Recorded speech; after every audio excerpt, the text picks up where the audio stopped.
কথা বলবো তার তো উপায় থাকে না। এই তো এসে সকাল থেকে উঠে এই ভালো করে ফেস ওয়াশ দিয়ে মুখটা ধুয়ে ফ্রেশ হয়ে এবারে নিচে যাব, দেখবো রান্নাবান্না কি করার আছে। আর ঠান্ডাটা আজকে কিন্তু একটু কমই আছে। আর ঘুম থেকে যতই চেষ্টা করছি তাড়াতাড়ি ওঠার, কোনো মতেই হচ্ছে না। বাট একটু দেরি করে ওঠার জন্য আমার ওদিকটাই খুব দেরি হয়ে যাচ্ছে আর খুব তাড়াতাড়ি কাজগুলো করতে হচ্ছে। ওই জন্য ভাবছি একটু তাড়াতাড়ি ওঠার চেষ্টা করব। আর তোমাদের দাদাভাই তো আছেই, অনেক দিন থেকেই বলছে একটু তাড়াতাড়ি ওঠো, চেষ্টা করো।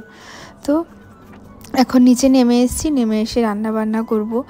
মা মোটামুটি সব কিছু মাছ সবজি কেটে রেখে দিয়েছে। আর মানে সকালবেলা আমার এইগুলো রেডি করা থাকলে আমার সব কিছু তাড়াতাড়ি হয়ে যায়। এই জন্য মাও তাড়াতাড়ি সব সবজি মাছটা সব রেডি করে দিয়েছে, আমি আসি রান্নাটা বসাই। আমাকে একজন দিদি বা বোন বলেছিলে যে কাঁথিতে ফ্ল্যাট নেওয়ার কথা। তো বলি, আমার বাড়ি থেকে কাঁথির ডিস্টেন্স কিন্তু ভীষণই কম, মানে অনেকটাই কাছাকাছি, বলতে পারো 12 থেকে 15 মিনিট সময় লাগে। তো এইটুকু ডিস্টেন্স, তাছাড়া কাঁথিতে অলরেডি একটা আমাদের ফ্ল্যাট আছেই। মানে ধরো আমার মা বাপি তো থাকে, মানে ওই জন্য কাঁথিতে আমাদের কোনো সেরকম ফিউচারে ফ্ল্যাট নেওয়ার একদমই চিন্তাভাবনা নেই, কারণ কাঁথিতে অলরেডি আছে। ওই জন্যই যতটুকু আমরা চিন্তাভাবনা নিয়েছি ভবিষ্যতে কলকাতার দিকেই ভাববো। শীতকালে ঘুম থেকে উঠতে অনেকটাই লেট হয়ে যাচ্ছে, আর তারপরে কি বলতো মেঘলা ওয়েদার, ওই জন্য মানে মনে হচ্ছে না বেশি কিছু হয়নি, বাইরে রোদ তো উঠেনি, মানে এই ব্যাপারটা খুব মনে হচ্ছে। যাই হোক, আজকে এখন 8:30 বাজে, নিচে নেমে এসেছি সবার প্রথমে রান্নাবান্না বসে দিয়েছি, তারপরে একটার পর একটা কাজ কমপ্লিট করবো। মানে এইটা হচ্ছে বড় কাজ, এইটা কমপ্লিট হয়ে গেলে আর আমার অতটা কোনো হেডেক থাকে না। এইদিকে মাছ ভাজা চলছে।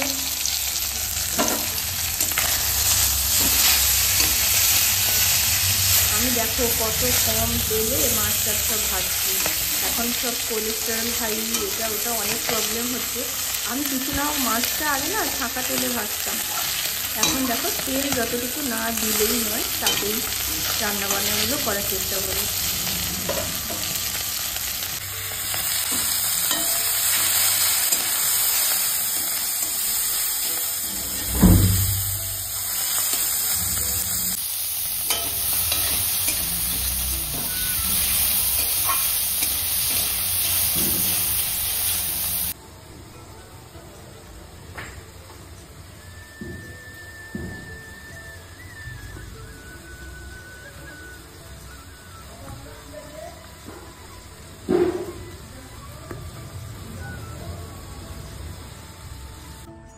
আর চারিদিকে দেখো কীরকম ঘাস সব লাল হয়ে গেছে, কারণ এগুলোতে সব ঘাস মারা বিষ বা ঔষধ যেগুলো বলে ওগুলো দেওয়া হয়েছে। কারণ এরপরে এখানে সব যদি সবজি টবজি একটু লাগানো হয়, ওই জন্য। তো চারিদিকটা যেন কেমন মরুভূমি মনে হচ্ছে, কি অবস্থা হয়েছে। তো ওদিকে রান্না বসে দিয়ে এসেছি, তারপর রুটি হচ্ছিল, মা বললো রুটিগুলো করব। তো মা রুটি করছে, আমি এখন বেরিয়ে এসেছি বাইরের দিকে। আর এসে আমার গাছগুলোকে একটু দেখছি। এই যে দেখো কালকে লাগানো গাছ, ধরে যাবে বলো, জলটা দিতে হবে।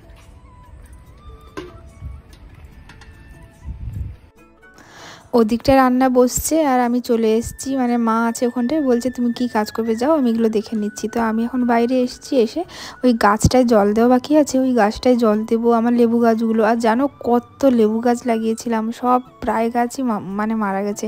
এত কষ্ট হচ্ছিল, ওই যে ঘাস মারা ঔষধগুলো দেওয়ার জন্য সব একদম চলে গেছে। তবে এই কদম গাছটাকে যে কি করে বাঁচাবো, মানে আমি তোমাদেরকে হয়তো বলে বোঝাতে পারবো না। একটা ছোট্ট বাচ্চার মতো ওটার আমি যত্ন নেওয়ার চেষ্টা করছি, কারণ ওই গাছটা আমার তিতুনের দেওয়া, মানে আমাকে বাঁচাতেই হবে। আমি অনেক চেষ্টা করছি, দেখা যাক কি হয়। ওই গাছগুলো আসলে কলম দেওয়া তো ভীষণ শৌখিন হয়, মানে বাঁচানো খুবই কষ্ট।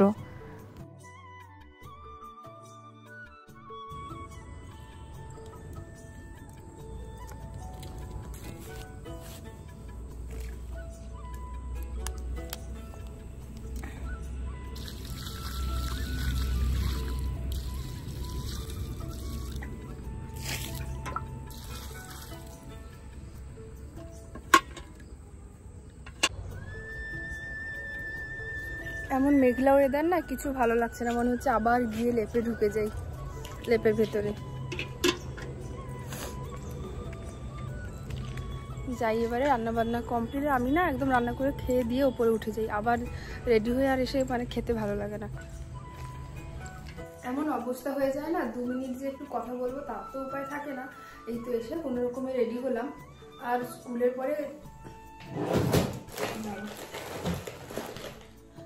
পরে যে একটু কাঁথি যাবো কয়েকদিন, একদিনও টাইম হচ্ছে না, কিন্তু আজকে যেতেই হবে। মা টুকটাক বাজার করেছে, ওগুলো দেখবো, আর যেতেই হবে।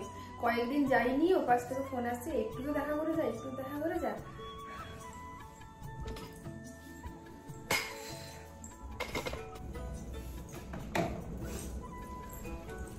কি অবস্থা, প্রত্যেকদিন শ্যাম্পু, মানে আমি প্রায় প্রত্যেকদিন শ্যাম্পু করতাম, এখন সপ্তাহে একদিন, তাও কোনো সময় হচ্ছে না।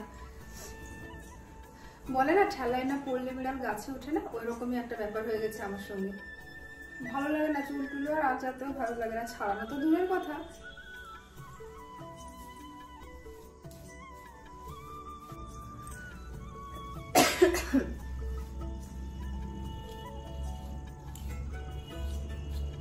তো রেডি হয়ে গেছি, 10টা 12 বাজে, এবারে স্কুটি স্টার্ট দেবো, যাবো।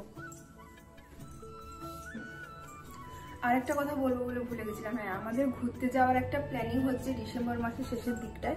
জানি না ওটা সাকসেসফুল হবে নাকি, তো তাও ভাবলাম তোমাদেরকে বলে রাখি। মোটামুটি গাড়ি টাড়ি বুক হয়ে গেছে, এখনো অব্দি গাড়ি টাড়ি বুক হয়ে গেছে।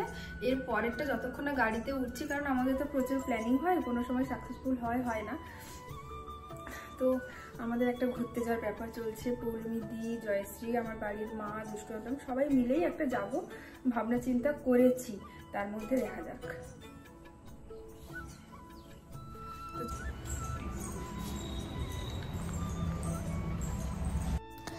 এখন স্কুল ছুটির পরে গেছিলাম নতুন বাজার, মানে এখানে আসি বরাবর আমার একটু ভালো লাগে এখানে সব কিছু কেনাকাটা করতে, মানে যদি যেগুলো মনেও থাকে না, চারিদিকটা ঘুরে ঘুরে দেখলে মনেও পড়ে যায়। আর এদিকে তোমাদের দাদাভাই এখন প্রত্যেক দিন নতুন স্টাইলে ব্রেকফাস্ট খাওয়া শুরু করেছে, আমাকে বলে এটা বানিয়ে দাও ওটা বানিয়ে দাও। তো এই জন্য আজকে দেখছিলাম যে একটু মেয়োনিজ কিনবো, তবে ছোটো প্যাকেট কিনবো। আমি কোনোদিন সেরকমভাবে চিজ মেয়োনিজ দিয়ে খুব একটা কিছু বানাইনি, আর তো ভাবলাম এগুলো নিয়ে যাই, এবারে ওকে একটু আলাদা আলাদা করে বানিয়ে দেবো, যদি ভালো লাগে বলে তখন বড় কিছু নেওয়া যাবে। আর তাছাড়া বাড়িতে ডাল, মানে এই টুকটাক যা দেখছিলাম যে নেই, আমার মনে পড়লো, এখন ওইগুলো কেনাকাটা করে বাড়ির দিকে যাচ্ছি। আর আজকেও দিকে ফ্ল্যাটে গেলাম না, কারণ প্রচুর মেঘলা অন্ধকার হয়ে আসছে, ওই জন্য আর যাওয়া হয়নি। তো যাই হোক, আজকে কিন্তু ব্লগটা এতটুকু, কালকে শনিবারের ব্লগ তোমরা দেখতে পাবে, আশা করি তোমাদের ভালো লাগবে।